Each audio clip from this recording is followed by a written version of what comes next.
कुलदेव प्रसाद दास जी, पृथ्वीलाल सिंह जी,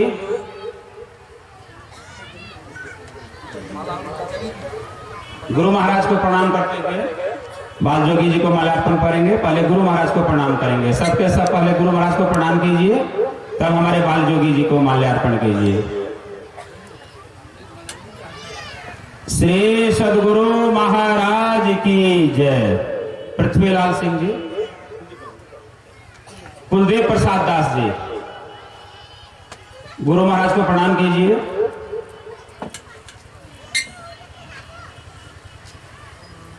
बाल जोगी जी को माल्यार्पण कीजिए। श्री सदगुरु महाराज की जय। पृथ्वीलाल सिंह जी हो गया। लक्ष्मीधर दास जी हैं। अनिल कुमार सिंह जी हैं। प्रेमलाल दास जी, आते जाइए धरा दो। प्रेमलाल दास जी के बाद भरत लाल दास जी, गुरु महाराज को प्रणाम कीजिए।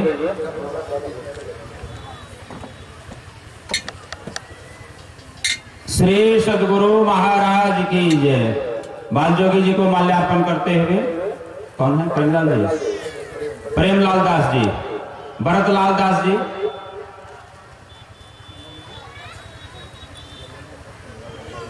गुरु महाराज को प्रणाम करेंगे।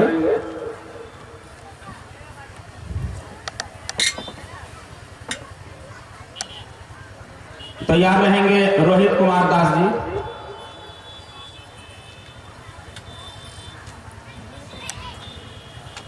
बाल जोगी जी को माल्यार्पण करते हुए भरत लाल दास जी, रोहित कुमार दास जी,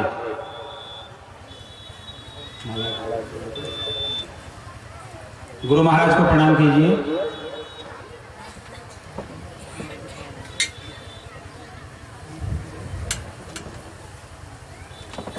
बाल जोगी जी को माल्यार्पण करते हुए रोहित कुमार दास जी। श्री सदगुरु महाराज की जय। किशनलाल सिंह जी, गुरु महाराज को प्रणाम करेंगे।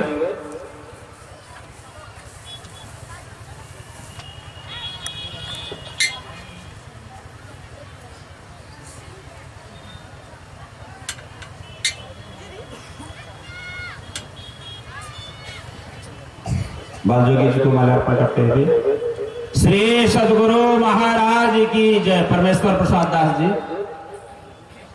हीरालाल सिंह जी, विवेकानंद दास जी, शरणलाल दास जी, पखूलाल दास जी, उठिए जल्दी उठिए। वहां पढ़ाना प्रणाम कीजिए गुरु महाराज को।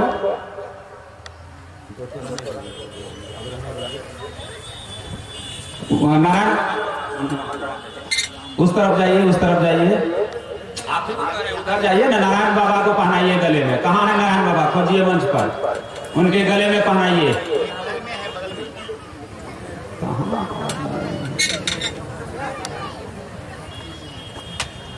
नारायण बाबा को माल्यार्पण करते हुए बोलिए श्री सदगुरु महाराज की जय।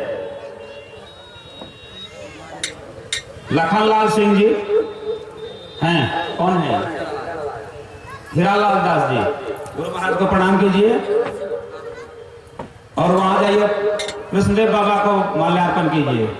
गुरु महाराज को प्रणाम कीजिए। कृष्णदेव बाबा को माला पहनाइए। इतना कृष्णदेव बाबा को माल्यार्पण करते हुए बोलिए श्री सदगुरु महाराज की जय। और कौन है?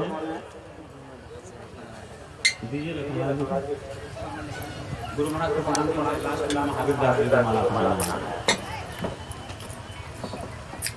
लखनलाल दास जी, गुरु महाराज को प्रणाम कर हमारे महावीर बाबा जो मंचासीन है उसको माल्यार्पण करेंगे। लास्ट में, अंतिम में जाइए, महावीर बाबा को प्रणाम कीजिए। अंतिम में, सबसे अंतिम में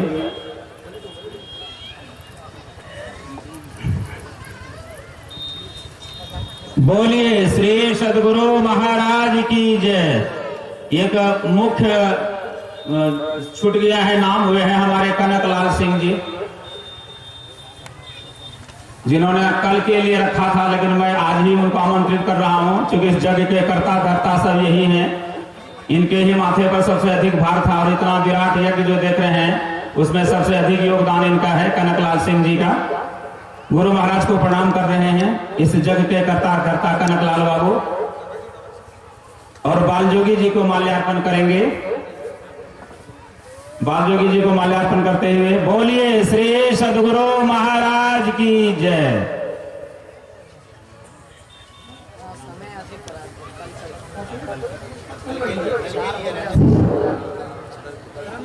अब जो शेष लिस्ट थोड़ा लंबा है, इसलिए माल्यार्पण के कार्यक्रम में विराम दिया जा रहा है, और जो शेष हमारे पदाधिकारी सदस्य कार्यकर्ता जो बचे हुए हैं वे कल माल्यार्पण करेंगे।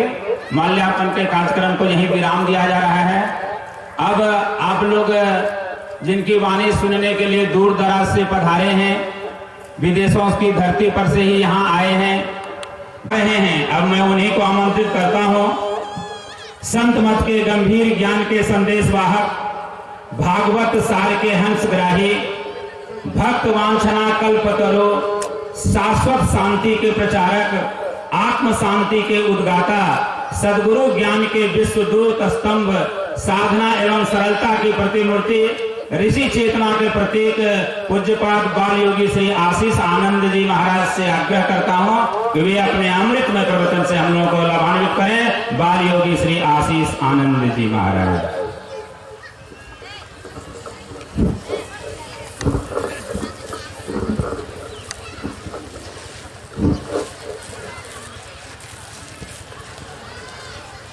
वंदो गुरुपद कंज कृपा सिंधुरूप हरि, महामोहतम पुंज जासु वचन रवि कर निकर।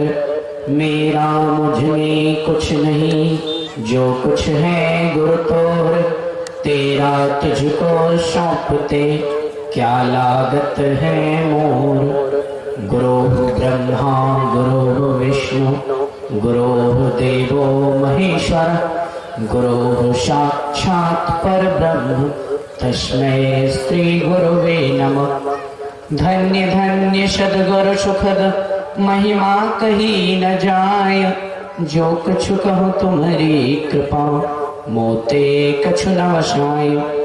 मंगल मूर्ति सद्गुरु मिलवै सर्वाधार, मंगलमय मंगल करण बिनबो। सद्गुरु महाराज की जय।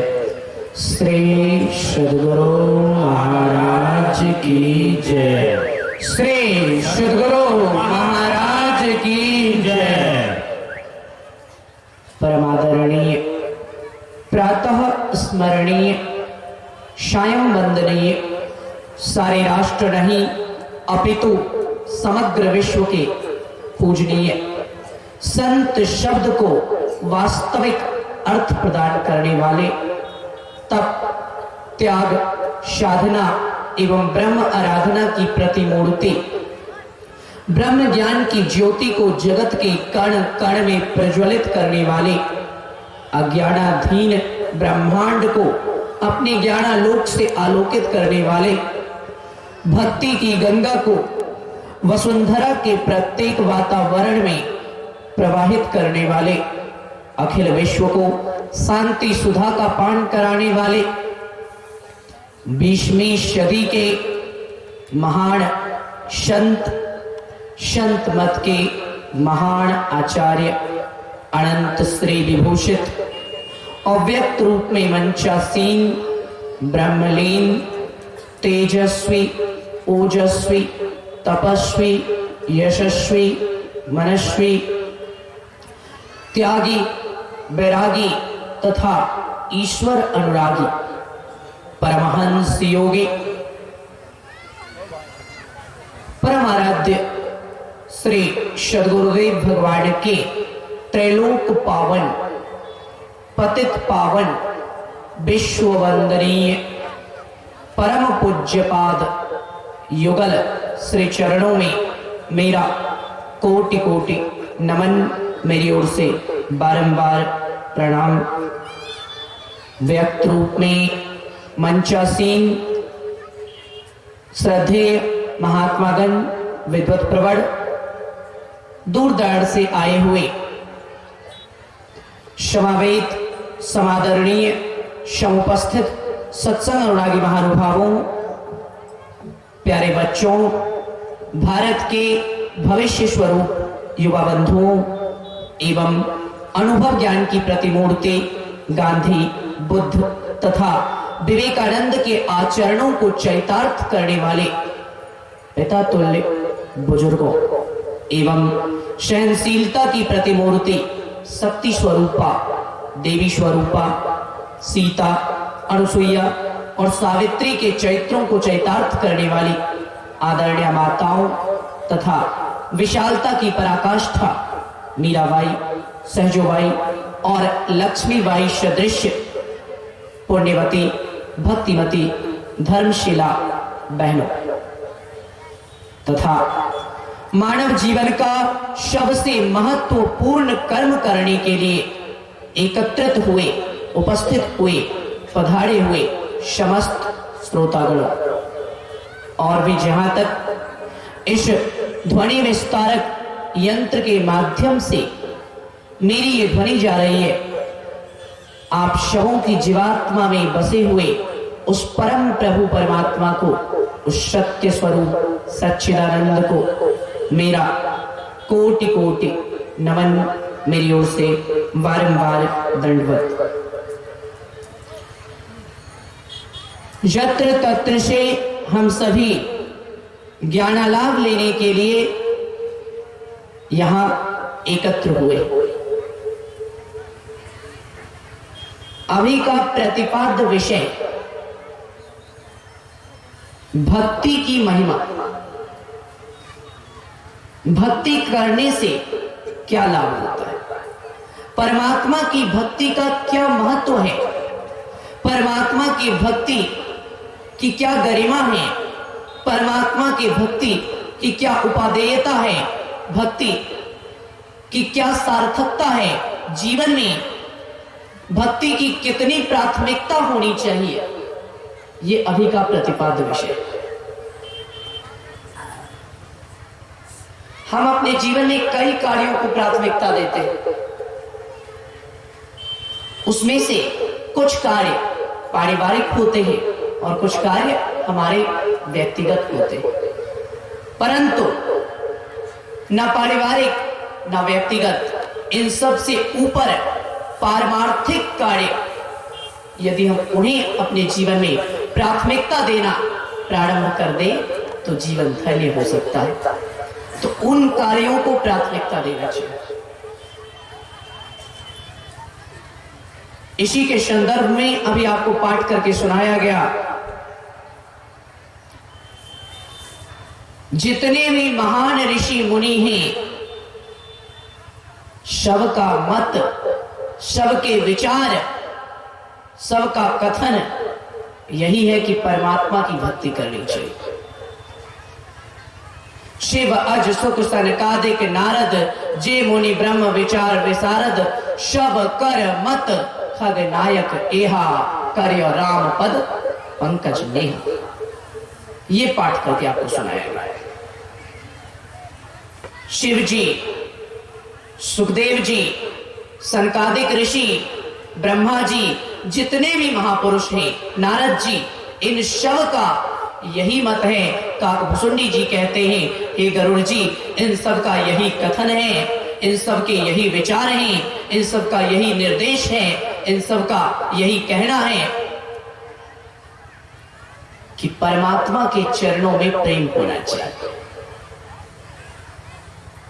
करियो राम पद पंकज ने, परमात्मा के चरणों से अनुराग होना चाहिए। परमात्मा की भक्ति करने से क्या लाभ होता है? एक जगह एक व्यक्ति ने मेरे से पूछा, भक्ति करने से क्या मिलता है, क्या फायदा होता है, क्या लाभ होता है? हमने कहा, सुनिए भक्ति करने से क्या लाभ होता है। भाई भाई को जानते हैं? जो भाई एक दूसरे के साथ बचपन में खाते हैं, जो भाई एक दूसरे के साथ बचपन में सोते हैं, जो भाई एक दूसरे के साथ बचपन में खेलते हैं, जो भाई एक दूसरे के साथ बचपन में एक ही छत के नीचे रहते हैं, वही भाई जब बड़े होते हैं तो बड़े भाई का छोटे भाई से और छोटे भाई का बड़े भाई से झगड़ा हो जाता है, बंटवारा भी हो जाता है। तो जो भाई एक ही साथ रहते थे, एक ही साथ खाते थे, एक ही साथ बोलते थे, एक ही साथ हंसते थे, एक ही साथ खेलते थे, एक ही साथ पढ़ते थे, हर कार्य एक साथ करते थे, वे भाई भी बड़े होकर एक साथ नहीं रह पाते, बंटवारा हो जाता। तो भाई भाई में झगड़े होते हैं, हो जाते हैं, होने की संभावना कुछ भी सही नहीं। इतनी घनिष्ठ मित्रता जिन लोगों में होती है, समाज में आप लोग देखते होंगे, वही मित्र किसी कार्य से आपस में किसी कारणवश वैमनस्यता का भाव एक दूसरे के लिए मन में उत्पन्न हुआ, टकराव हुआ, मनमुटाव हुआ और मित्रता शत्रुता में बदल गई। मित्र में झगड़े हो जाते हैं और मित्रता शत्रुता में बदल जाती है। मित्र को मित्र से दुख हो जाता है, तकलीफ हो जाती है। मित्र की बात छोड़ दीजिए, जिनके साथ रक्त संबंध रहता है, पिता और पुत्र की बात कर लेते हैं। पिता अपनी संतान के लिए, अपने पुत्र के लिए क्या नहीं करते?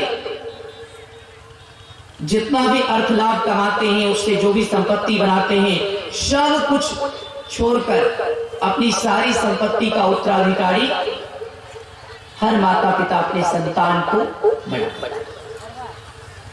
तो पिता और पुत्र में इतनी घनिष्ठता रहती है, लेकिन बड़े होने पर जब बच्चे बड़े हो जाते हैं, कभी कभी अक्सर घरों में देखा जाता है पिता और पुत्र में भी किसी कारण बस मनमुटाव हो जाता है। पिता और पुत्र में भी कभी कभी झगड़े हो जाते हैं। कुछ बातें ऐसी होती हैं जो पिता की बातें पुत्र को बहुत ज्यादा बुरी लग जाती है, और जो पुत्र की बातें पिता को बहुत ज्यादा बुरी लग जाती है, तो उनमें भी मनमुटाव हो जाता है, उनमें भी झगड़ा हो जाता है। इसके बाद पड़ोसी की बात कर लीजिए।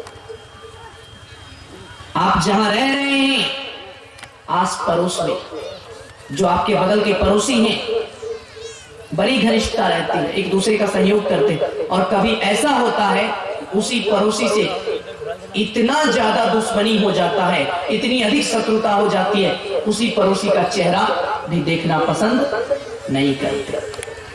हमने उनसे कहा, सुनिए,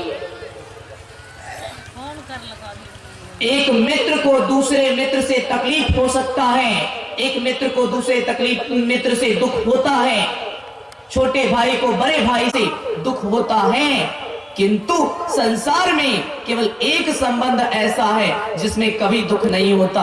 पत्नी और पति में मनमुटाव हो जाता है, भाई और भाई में मनमुटाव हो जाता है, मित्र और मित्र में मनमुटाव हो जाता है, पड़ोसी और पड़ोसी में मनमुटाव हो जाता है, लेकिन भक्त और भगवान में कभी मनमुटाव नहीं होता। भक्त को भगवान से और भगवान को अपने भक्त से कभी दुख नहीं होता। संसार का सबसे शाश्वत संबंध है जिसमें मनमुटाव के लिए कोई जगह नहीं है। पति पत्नी का तलाक आप लोगों ने सुना होगा, पति पत्नी का तलाक होता है, आजकल के जमाने में ज्यादा ही होता है, लेकिन भक्त और भगवान का तलाक कोई बता दे? भक्त और भगवान का संबंध टूट गया किसी ग्रंथ से, कोई उदाहरण देकर मुझे बता दे। पति पत्नी का तलाक सब जगह आपको सुनने के लिए मिल जाएगा, लेकिन सज्जनों, भक्त और भगवान का कभी तलाक नहीं होता।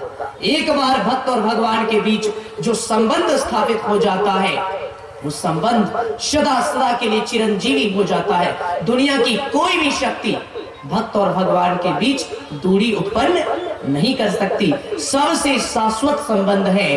पिता हमारा साथ छोड़ सकता है, किंतु हमारे इष्ट देव अपने भक्तों का साथ नहीं छोड़ सकते, इसलिए परमात्मा की भक्ति होनी चाहिए। जो संबंध कभी ना टूटे वो संबंध स्थापित करना चाहिए। जिनसे संबंध सदा एक रस चले उनसे संबंध रखना चाहिए। जिनसे मनमुटाव होने की कोई संभावना ना रहे संबंध उनसे होना चाहिए। हम लोग क्या करते हैं, संबंध बनाते हैं तोड़ते, बनाते हैं तोड़ते, इसका तो कोई महत्व ही नहीं रह गया। ना जाने कब किससे संबंध बन जाता है और देखते देखते कब किससे संबंध टूट जाता है, कहना मुश्किल। तो इसीलिए भक्त और भगवान का जो संबंध है सज्जनों, वह सबसे शाश्वत संबंध है। और वह संबंध कैसे जुड़ता है, उस संबंध को जोड़ने की जो कड़ी है, उस संबंध को जोड़ने का जो माध्यम है वो है भक्ति। आराध्य और आराधक को जो एक करती है वो है भक्ति। उपासित और उपासक को जो एक करती है वो है भक्ति। इष्ट और अनुयायी को जो मिलाती है वो है भक्ति। भक्त और भगवान को जो एक दूसरे का बना देती है वही माध्यम है भक्ति। और इसी भक्ति का पाठ अभी आपको करके सुनाया गया। सबका यही कहना है कि परमात्मा से संबंध जोड़ो, जितने संत महापुरुष हैं, क्योंकि दुनिया में रिश्ते बनाओगे बहुत अच्छा लगेगा, लेकिन जिस क्षण रिश्ते टूटेंगे जितना अच्छा लगा था उससे कई गुना ज्यादा बुरा लगेगा, उससे कई गुना ज्यादा तकलीफ होगी, कष्ट होगा। इसलिए परमात्मा से संबंध होना चाहिए। भक्ति कहते किसे हैं, अब यह जानना चाहिए। भक्ति कहते किसे हैं? भक्ति कहते हैं निस्वार्थ सेवा, निस्वार्थ सेवा, निष्काम सेवा, इच्छा रहित सेवा, कामना रहित सेवा, इसको कहते हैं भक्ति। सेवा कई प्रकार की होती है, याद रखिए। कई तरह के लोग होते हैं। एक होता है नौकर, एक होता है नौकर, दूसरा होता है दास। एक नौकर, दूसरा दास, और तीसरा होता है सेवक। नौकर, दास, सेवक, ये होता है। और चौथा होता है क्या? गुलाम। एक नौकर, दूसरा दास, तीसरा सेवक और चौथा गुलाम। चारों के अंतर को समझिए। नौकर कौन है? आप पैसा दीजिए, वेतन दीजिए, आपके यहां नौकरी करेंगे। पैसा देना बंद कर दीजिए, महीना देना बंद कर दीजिए, वेतन देना बंद कर दीजिए, राम सलाम, आप अपने रास्ते, वो अपने रास्ते। तो जब तक वेतन दो तब तक आपकी बात मानने वाला कौन होता है? नौकर। वेतन दीजिए, नौकरी करता रहेगा, नौकर। दूसरा क्या कहा हमने? दास। दास की क्या स्थिति है? उसकी दशा ठीक नहीं है। अब वो बेचारा इंतजार कर रहा है, हमारी दशा अगर सुधरेगी तो हम इसका साथ छोड़ देंगे। जब तक उसकी दशा दयनीय है, दास बना। जब तक उसकी दशा में सुधार नहीं हुआ है, जब तक उसकी स्थिति दयनीय है, आपकी जी हजूरी में लगा हुआ, आपके आगे पीछे घूम रहा है, चल रहा है। और उसकी दशा सही हो गई, उसकी दशा ठीक हो गई, बस काम खत्म, आप अपने रास्ते, वो अपने रास्ते। दास। फिर तीसरा क्या होता है? सेवक। सेवक कौन होते हैं? यहां देखिए, कोई महात्मा जी है तो हर महात्मा के साथ आजकल सेवक चलता है, देखते होंगे। तो महात्मा जी के साथ सेवक रहकर सेवा कर रहा है। सेवक के मन में है गुरु जी का राम नाम सत्य हुआ तो गद्दी तो हमें ही मिलेगी। सेवक सेवा कर रहा है, इंतजार कर रहा है जिस दिन गुरु जी स्वर्ग सिधारे उस दिन गद्दी हमारी, गुरु जी का पद हमारा। तो मतलब जिसमें उत्तराधिकारी बनने का लालच है, सेवक गुरु जी की सेवा किया, अरे जिंदगी भर सेवा किया तो कम से कम गुरु जी का उत्तराधिकारी तो हम बनेंगे। तो वो खत्म तो उनका सारा चीज हमारा, सेवक। तो नौकर, दास, सेवक, चौथा होता है गुलाम।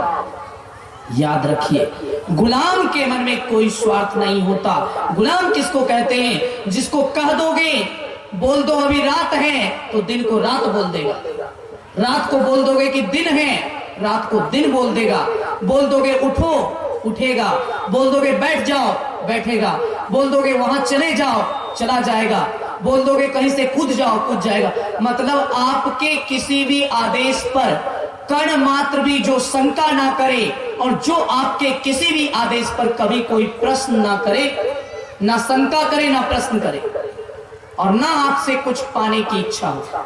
तीन गुण जिसमें है, जो अपने इष्ट के आदेश पर कभी संशय ना करे, जो अपने इष्ट के आदेश पर कभी प्रश्न ना करे, और जो अपने इष्ट के आज्ञा पालन के बदले उनसे कुछ लेने की कामना ना करे।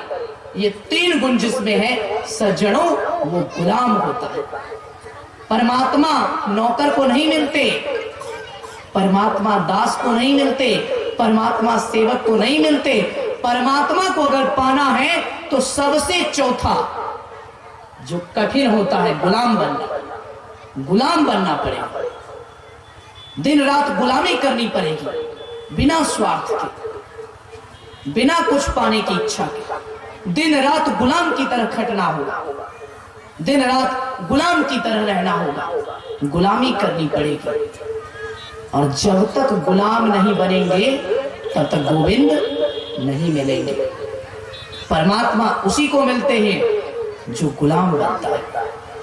तो चार चीजें होती हैं, नौकर, दास, सेवक और गुलाम। गुलाम होना चाहिए। सच्चा भक्त कौन हो सकता है? जो परमात्मा की गुलामी करता रहे, बिना कुछ पाने की इच्छा किए, बिना कुछ मांगे। हम लोग क्या करते हैं, गुरु महाराज के आगे 10 रुपए का अगरबत्ती जलाए और मन ही मन कहते हैं 10 लाख का लोन बैंक में भरे उठ जाए तो अच्छी बात। अरे 10 रुपए का इंटरेस्ट भी जोड़ेंगे तो कितना गुना हो जाएगा, 10 लाख कहना मुश्किल। तो ऐसी कामना से नहीं मिलते, गुलामी करनी पड़ेगी। और एक बार परमात्मा मिल जाए तब क्या होता है? जब तक नहीं मिले तब तक गुलाम की तरह भक्ति करनी पड़ेगी, तब तक गुलाम की तरह भक्त बनना पड़ेगा। और एक बार अगर परमात्मा मिल जाए तब क्या होता है?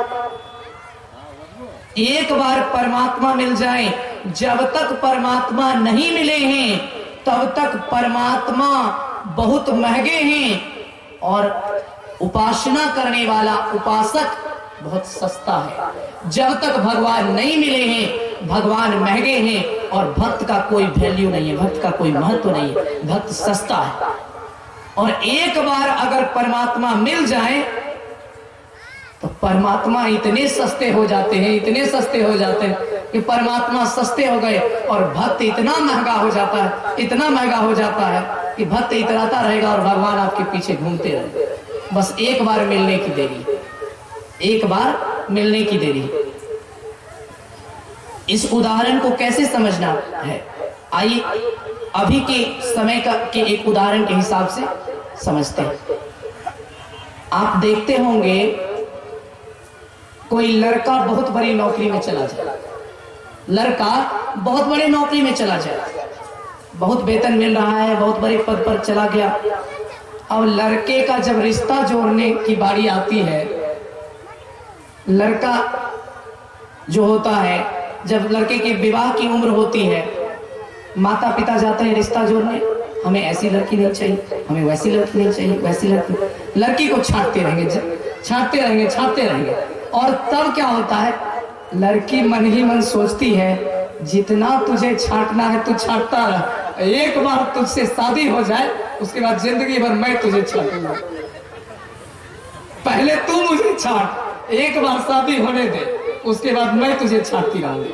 तो वही होता है कि जब तक शादी नहीं हुई है लड़के वाले लड़की छांटते रहेंगे। एक बार शादी हो जाए, लड़की घर में आ जाए, अब क्या होता है, तुरंत मालकिन बन गई। अब तो जितना छांटा है सब का बदला निकालेगा। कहने का अर्थ क्या है, एक बार विवाह हो जाने के पश्चात फिर जो पति उसको छांट रहा था, मुझे ऐसी लड़की नहीं चाहिए, वैसी लड़की नहीं चाहिए, वही उसके लिए सब कुछ ला कर देता है, वही उसकी सारी व्यवस्था करता है, वही उसकी हर इच्छा पूरी करता है, वही साथ में घुमाता है फिराता है, जो कहती है सब मानता है। यही स्थिति भक्त की होती है।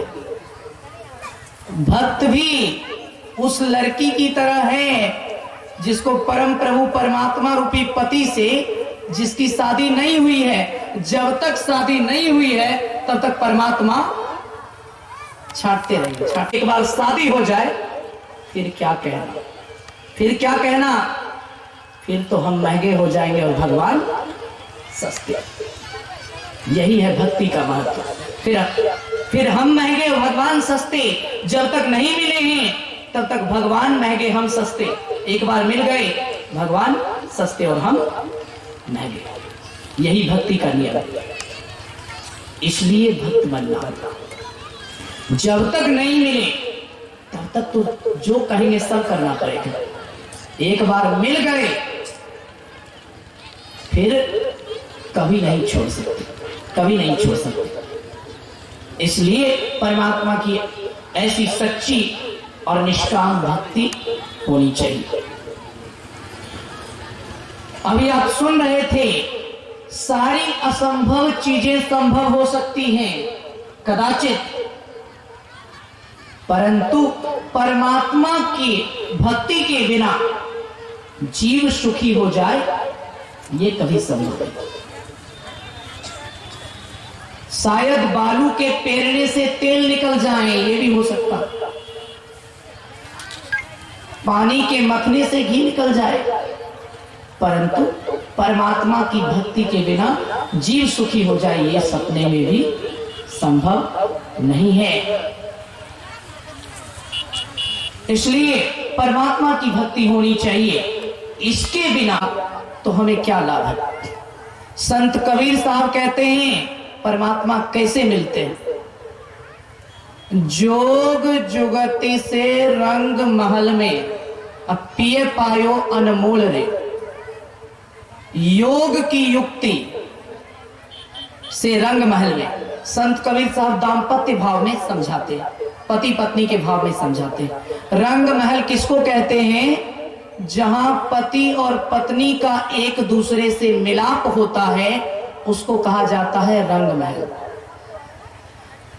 तो संत कबीर साहब कहते हैं शरीर रूपी इस रंग महल में परम प्रभु परमात्मा रूपी पति और जीवात्मा रूपी पत्नी दोनों हैं, लेकिन मिलेगा कैसे, जोग जुगति से, योग की युक्ति से, जोग जुगति से रंग महल में पिय पायो अनमोल रे। योग की युक्ति से इसी शरीर रूपी रंग महल में जीवात्मा रूपी पत्नी और परम प्रभु परमात्मा रूपी पति का एक दूसरे से मिलन होता है।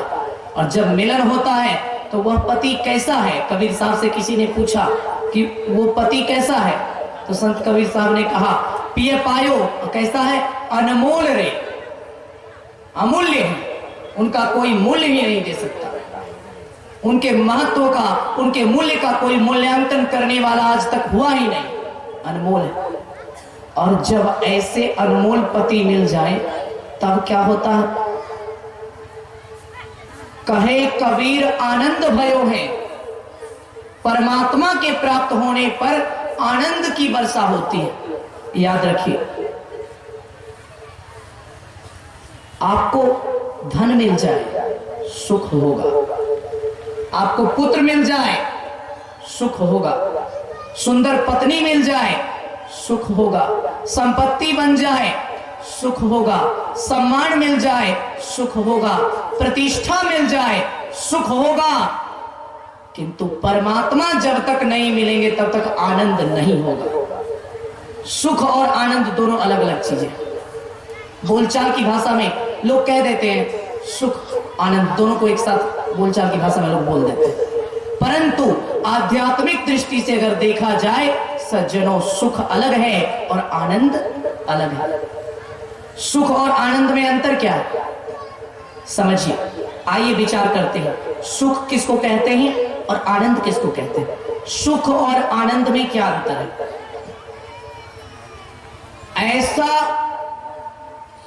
सुख जिस सुख के पीछे दुख दौड़ता रहे वो केवल सुख होता है। ऐसा सुख जिस सुख के पीछे दुख दौड़ता रहे वो केवल सुख होता है, परंतु ऐसा सुख जिसके पीछे दुख तो क्या, दुख की परछाई भी जिसके पीछे ना आ सके कभी, वो सुख नहीं होता, उसी को कहते हैं आनंद।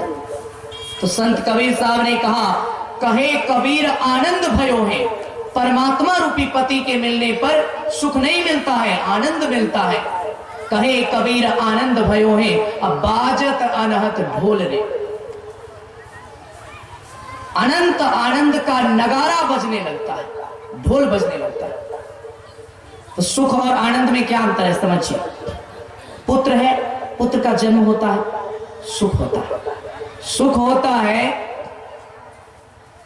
और पुत्र का जन्म हुआ, बहुत बड़ा उत्सव मनाया, बहुत बड़ा भोज दिया, बहुत लोगों को खिलाया पिलाया, आनंद मनाया, नाच गान किया, सब कुछ किया, सुख हुआ।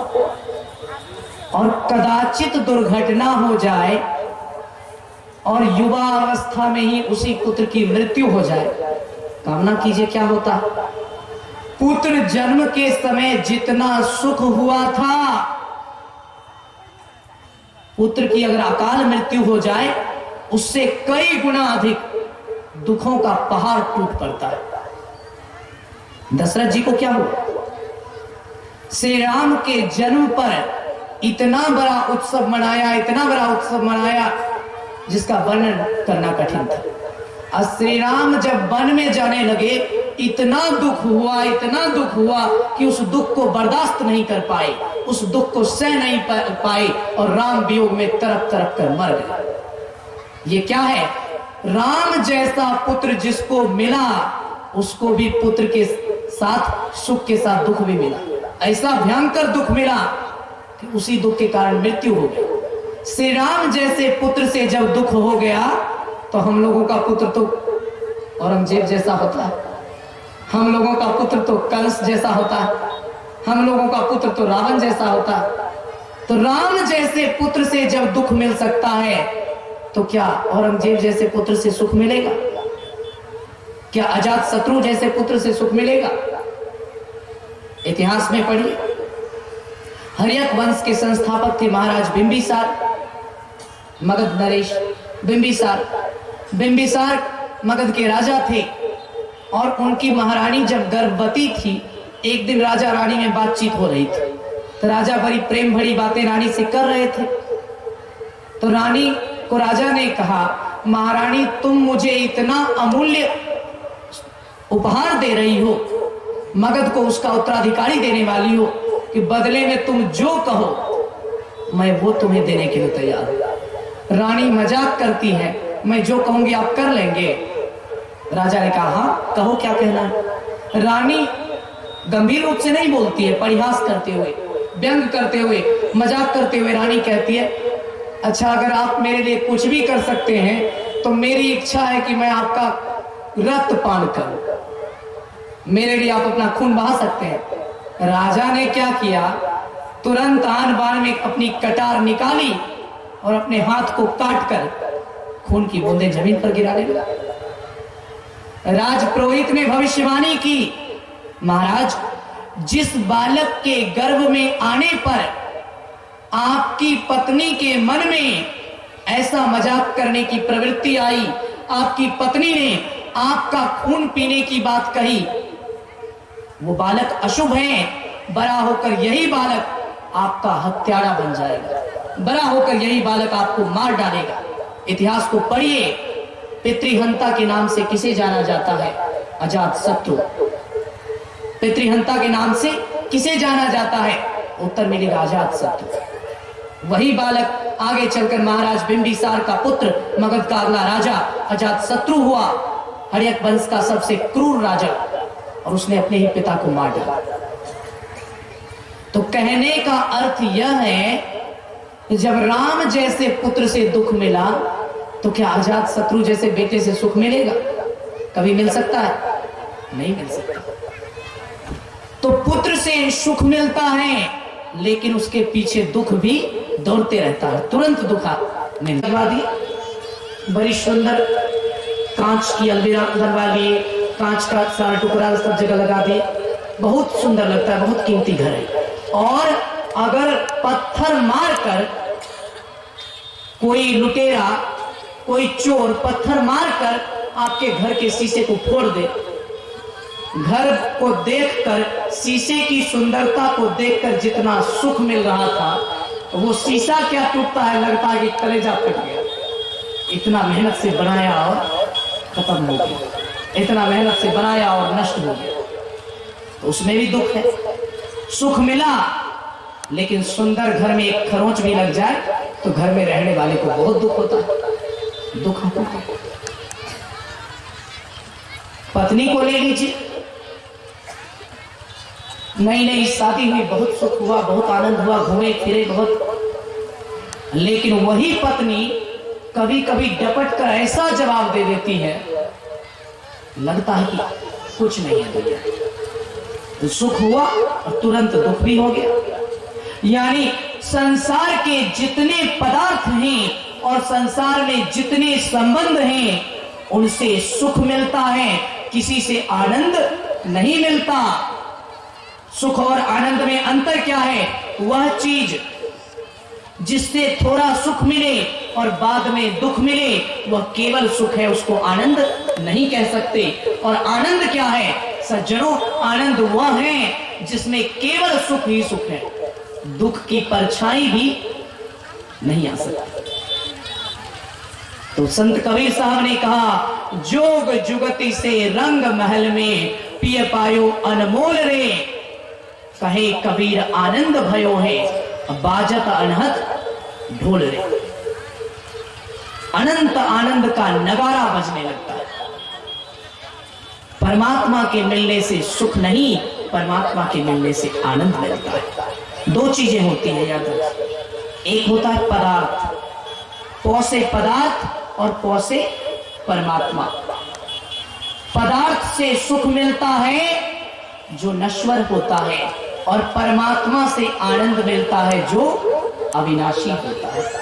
पदार्थ से सुख मिलता है जो कि समाप्त होने वाला होता है, और परमात्मा से आनंद मिलता है जो अनंत होता है।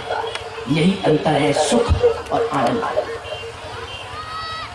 इसलिए पदार्थ के पीछे मत जाओ। इसीलिए संत महापुरुष ने कहा, जाना हो तो परमात्मा के पीछे जाओ, पदार्थ के पीछे जाने से कुछ नहीं मिलेगा।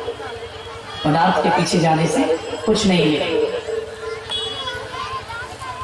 पदार्थ के पीछे भागने वाले सैकड़ों मिल जाएंगे, परंतु परमात्मा के पीछे जाने वाला कोई एक निर्णय नहीं होता, बाहर हो गया।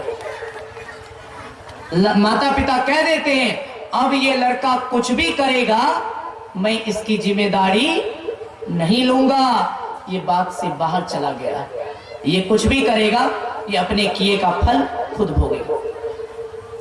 तो माता पिता एक बार आपको बचा सकते हैं, 2 बार बचा सकते हैं, 3 बार बचा सकते हैं, लेकिन माता पिता बार बार नहीं बचा सकते। अब परम प्रभु परमात्मा होते हैं, भक्त एक बार भटक जाए, 2 बार भटक जाए, 3 बार भटक जाए, 100 बार भटक जाए, 1000 बार भटक जाए, कितनी बार भी भक्त भटक जाए, लेकिन भगवान हर बार अपने भक्त को बचा लेते हैं। भगवान श्री कृष्ण का महावाक्य है, मैं अपने भक्त से इतना प्रेम करता हूं, हे अर्जुन, मेरे भक्तों की अधोगति कभी नहीं होती। मैं अपने भक्तों को पतन की ओर जाने ही नहीं देता हूं, मैं अपने भक्तों को अधोगति की ओर जाने नहीं देता हूं। तो जो एक बार संभाले, 2 बार संभाले, वो सगे संबंधी होते हैं। 1-2 बार संभालने वाले संबंधी होते हैं, और हर बार संभालने वाले संबंधी नहीं होते, हर बार संभालने वाले सर्वेश्वर होते हैं। याद रखिए, 100 से संबंधी और 100 से सर्वेश्वर। 1-2 बार संभालने वाला संबंधी होता है, और हर बार अपने भक्त को संभाल लेने वाला सर्वेश्वर होता है। हर बार जो हमें संभालता है। माता पिता कितनी बार समझाएंगे? 1-2 बार समझाएंगे। समझना है तो समझो, नहीं समझना है तो जाओ। और परमात्मा कितनी बार समझाते हैं? परमात्मा तब तक समझाते रहते हैं जब तक कि भक्त समझ ना जाए। एक बार आपको मिल जाए तो वो आपको हर मुसीबत से बचाएंगे। जिस प्रकार आंख में धूल फेंकिए किसी को आंख में डालने के लिए, तो अगर कोई धूल फेंकता है तो आंख में जाने से पहले ही पलक नीचे गिर जाती है। तो पलक जितनी सुरक्षा आंख के पुतली की करता है, वैसी ही सुरक्षा परमात्मा अपने भक्त की करते हैं। इसलिए परमात्मा की भक्ति होनी चाहिए। तो अब अभी भी आपने 1-2 बार समझाने वाले माता पिता सगे संबंधियों के बारे में सुना, लेकिन परमात्मा इतने दयालु होते हैं, इतने दयालु होते हैं, भक्त पर उनका इतना विशेष प्रेम होता है कि भक्त के लिए उनको कोई भी नियम बदलना पड़े, कितना भी समझाना पड़े, तब तक समझाते रह जाते जब तक भक्त समझ ना जाए। इसके कई उदाहरण आपके सामने। अर्जुन भगवान का महान भक्त था, परंतु कुरुक्षेत्र की बीच रणभूमि में अर्जुन जैसा महायोद्धा किम कर्तव्य विमूढ़ हो जाता है। अर्जुन जैसा महायोद्धा कायरता के भाव को अपने मन में ले आता है। भगवान ने अर्जुन को 2-4-10 मिनट तक नहीं समझाया। भगवान ने अर्जुन को 2-4 घंटे तक नहीं समझाया। अर्जुन को समझाने के लिए भगवान ने पूरी की पूरी गीता सुना दी, और उससे भी नहीं हुआ तो अपना दिव्य रूप तक दिखा दिया। जब तक नहीं समझा तब तक भगवान समझाते रहे। इतना समझाने वाला कौन मिलेगा? इतना समझाने वाला कभी आपका रिश्तेदार हो सकता है, कभी दुनिया का कोई सगा संबंधी हो सकता है, नहीं हो सकता। इतने समझाने वाले और इतना अधिक ध्यान रखने वाले तो केवल परमात्मा होते हैं। तो आप समझिए भगवान अपने भक्त पर कैसी कृपा करते हैं, कितना अधिक अपने भक्त को चाहते हैं और कितना समझाते हैं। गीता का पूरा प्रसंग, गीता में 18 अध्याय, 700 श्लोक, 700 श्लोकों की गीता 18 अध्याय से संपन्न। भगवान श्री कृष्ण के द्वारा निकला गया वो ज्ञान का मूल केंद्र, वो ज्ञान का दिव्य अमृत कलश, जिसके आगे सारी दुनिया नतमस्तक हो गई। आज तक आप लोगों ने गीता संस्कृत में पढ़ी होगी, गीता का हिंदी अनुवाद पढ़ा होगा। कई लोगों ने मेरे से आकर कहा गीता इतना कठिन है, इतना क्लिष्ट है कि सरलता से समझ में नहीं आता है। सुनते हैं तो बड़ा अच्छा लगता है, पढ़ते हैं बड़ा अच्छा लगता है, लेकिन दिमाग में रहता ही नहीं, कुछ याद नहीं रहता। इसलिए गीता को अगर सरल भाषा में व्यक्त किया जाए, गीता को अगर अन्य किसी तरीके से व्यक्त किया जाए तो बड़ा अच्छा होगा। तो आप सबों के विशेष आग्रह पर मैंने गीता के 18वें अध्याय का सार, भगवान और भक्त के अटूट संबंध का प्रतीक गीता, भगवान और भक्त के बीच जो स्नेह होता है उस स्नेह का सबसे बड़ा उदाहरण गीता, उसके 18 अध्यायों का सार एक कविता के माध्यम से मैंने ढूंढ निकाला। आपने आज तक अन्य मंचों पर गीता संस्कृत में सुना होगा, हिंदी अनुवाद सुना होगा, लेकिन कविता के माध्यम से पूरी की पूरी गीता का सार बहुत कम स्थान पर आपने सुना होगा। इसलिए अभी आप समझिए, एक नए तरीके से गीता के ज्ञान को कविता के माध्यम से आप जानिए, और तब जानिएगा कि भक्त और भगवान का संबंध कैसा होता है। भक्ति पर पाठ हुआ है, इसलिए विषय से विषयांतर ना होते हुए भक्त और भगवान के अटूट संबंध के प्रतीक के रूप में ये प्रसंग और कविता की कुछ प्राण पंक्तियां आपके बीच समर्पित रखता हूं। सुनिए, पहले गीता की पृष्ठभूमि तैयार करें। गीता कहां दी गई, ये उपदेश कहां दिया गया? कुरुक्षेत्र की रणभूमि, एक और कौरव सेना, दूसरी ओर पांडव सेना। गीता की एक झांकी और उसके बाद पूरी की पूरी गीता का सार, 700 श्लोक में जो ज्ञान मिलता है आपको, उसी का निचोड़ संक्षेप में समग्र गीता का सार मात्र 15-20 मिनट की कविता की कुछ पंक्तियों में आपको पता चल जाएगा। सुनिए, कहां से शुरू होता है ये प्रसंग। तलवार धनुष और पैदल सैनिक कुरुक्षेत्र में खड़े हुए, रक्त पिपासु महारथी एक दूजे सन्मुख अड़े हुए। तलवार धनुष और पैदल सैनिक कुरुक्षेत्र में खड़े हुए, रक्त पिपासु महारथी एक दूजे सन्मुख अड़े हुए। कई लाख सेना के सन्मुख पांडव 5 बिछाड़े थे। महाभारत पढ़ेंगे पता चलेगा कौरवों और पांडवों की सेना में बहुत अंतर था। कौरवों की सेना 11 अक्षौणी और पांडवों की सेना मात्र 7 अक्षौणी, इतना अंतर था। इसी बात को कहा गया, तलवार धनुष और पैदल सैनिक कुरुक्षेत्र में खड़े हुए, रक्त पिपासु महारथी एक दूजे सन्मुख अड़े हुए। कई लाख सेना के सन्मुख पांडव 5 बिचारे थे। एक तरफ थे योद्धा सब, एक तरफ समय के मारे थे। एक तरफ थे योद्धा सब, एक तरफ समय के मारे थे। महासमर की प्रतीक्षा में, प्रतीक्षा का मतलब होता है इंतजार।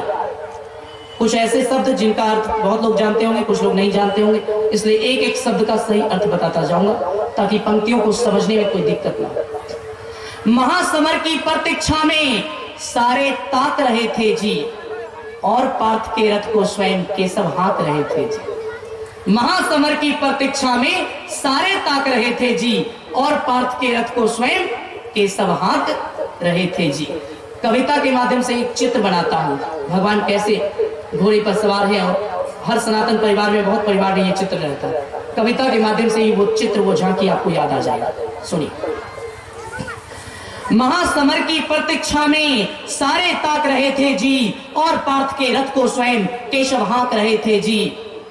रणभूमि के सभी नजारे देखने में कुछ खास लगे, खास मतलब विशेष। रणभूमि के सभी नजारे देखने में कुछ खास लगे। कान्हा ने अर्जुन को देखा, अर्जुन उन्हें उदास लगे। कान्हा ने अर्जुन को देखा, अर्जुन उन्हें उदास लगे। कुरुक्षेत्र का महासमर एक पल में तभी सजा डाला।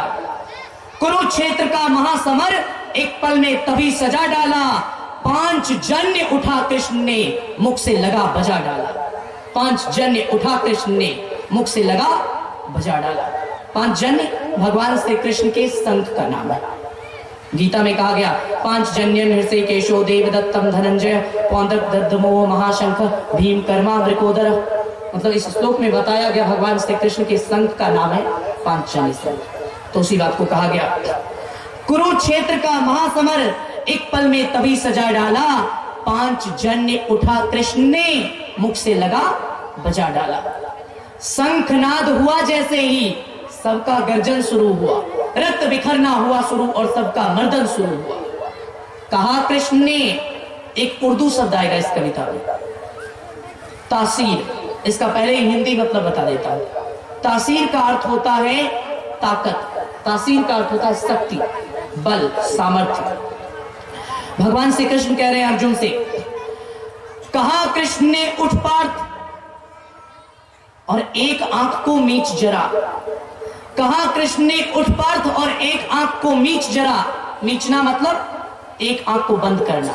योद्धा जब निशाना लगाता है तो एक आंख को बंद करके एक आंख से लगाता है, तो इसी बात को कविता की भाषा में मीचना कहा जाता है।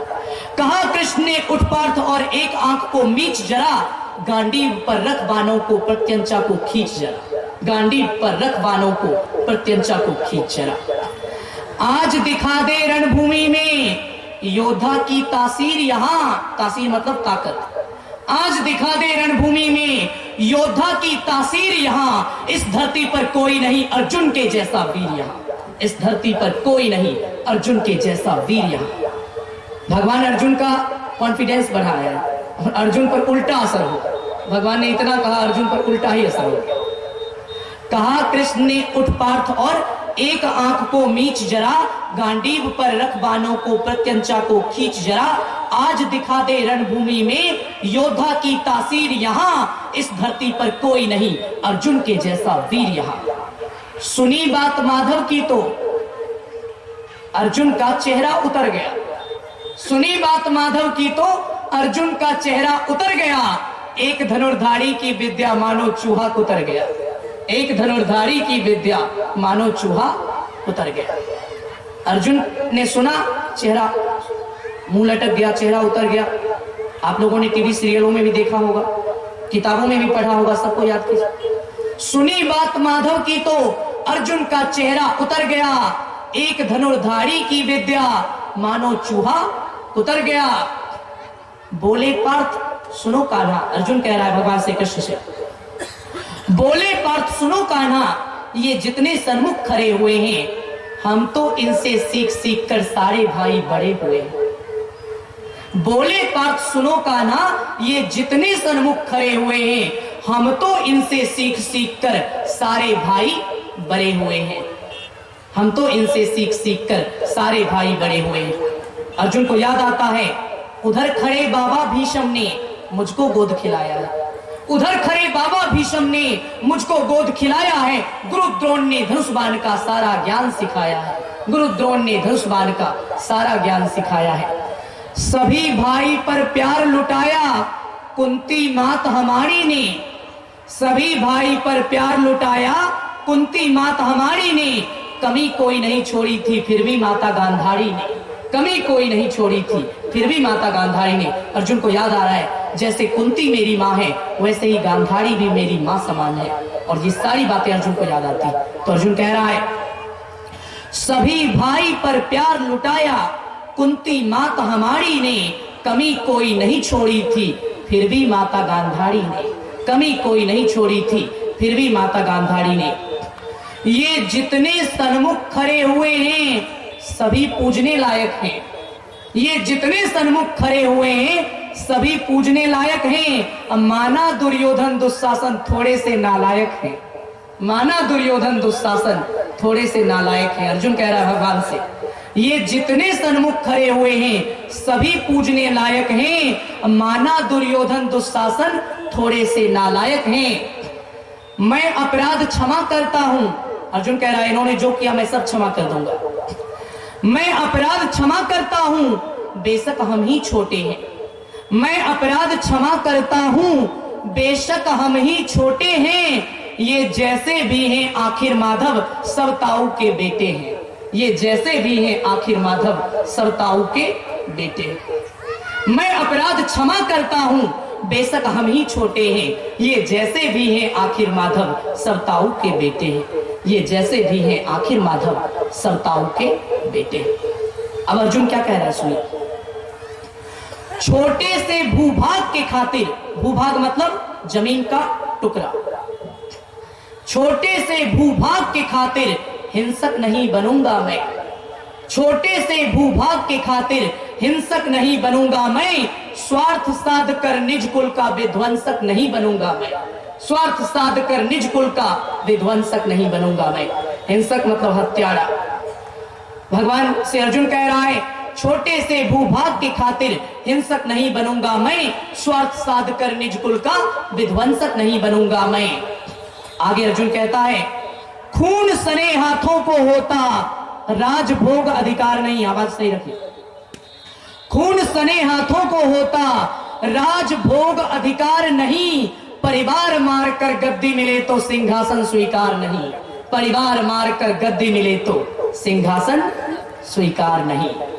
खून सने हाथों को होता राजभोग